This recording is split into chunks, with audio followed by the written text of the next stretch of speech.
শ্রীনগর থেকে আমরা প্রায় 100 কিলোমিটার চলে এসেছি এবং যেখানে আমরা দাঁড়িয়ে রয়েছি ঠিক যে রাস্তার উপর আমরা দাঁড়িয়ে রয়েছি এটা হচ্ছে কুপওয়ারা রোড, যা সরাসরি চলে যাচ্ছে কিন্তু এলওসির দিকে। আমাদের এই মুহূর্তে সেনাবাহিনীর তরফে আর 17 কিলোমিটার যাওয়ার পারমিশন দেওয়া হয়েছে, তারপর থেকে আর যাওয়ার কোনো পারমিশন নেই। অর্থাৎ সীমান্তবর্তী যে গ্রাম 3টি রয়েছে তার মধ্যে তৃতীয় স্থানে হয়েছে চৌকিবাল, তত পর্যন্ত আমাদের যাওয়ার পারমিশন রয়েছে।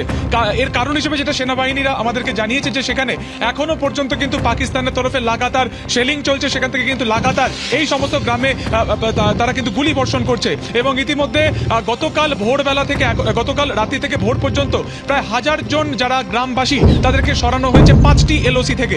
এলওসি লাগোয়া যে 5টি গ্রাম তার মধ্যে নাওগ্রাম রয়েছে, তার মধ্যে রয়েছে তোমার মার্সেরি, চৌকিবাল যেখানে আমরা কিছুদিন আগে গেছিলাম, বাংকার তৈরি হচ্ছে সেখানে আমরা দেখিয়েছিলাম, এছাড়া টিটওয়াল, আরো একাধিক গ্রাম থেকে কিন্তু 1000 জন গ্রামবাসীদেরকে তাদেরকে দূরবর্তী একটি শেল্টারে নিয়ে যাওয়া হয়েছে। শুধুমাত্র তাই নয়, সেই শেল্টারে পর্যন্ত কাউকে কিন্তু অনুমতি দেওয়া হচ্ছে না, তাদেরকে একেবারে আলাদা জোনে রাখা হয়েছে।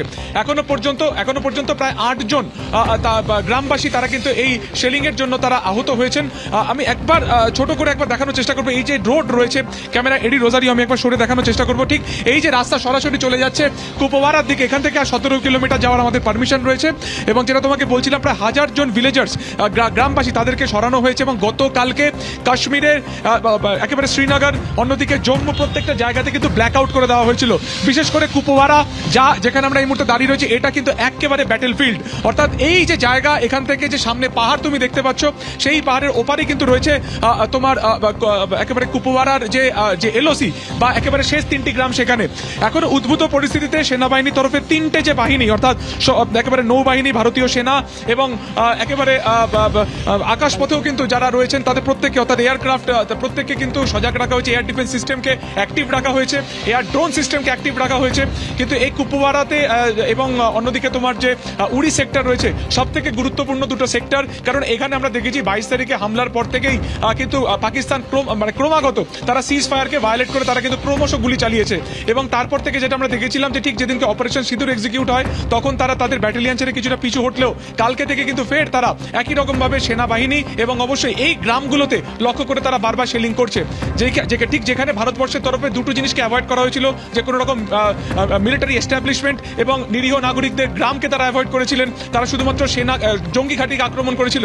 কিন্তু পাকিস্তানের তরফে দেখা যাচ্ছে যে যুদ্ধনীতির যে সমস্ত নিয়ম রয়েছে তাকে কার্যত তোয়াক্কা না করে তারা, আমরা দেখেছি গতকালকে প্রায় 50টির উপর মিসাইল, 3টি এয়ারক্রাফট, ড্রোনের মাধ্যমে নিরীহ মানুষদের উপরেই কিন্তু সেখানে তাদের হামলা লক্ষ্য ছিল।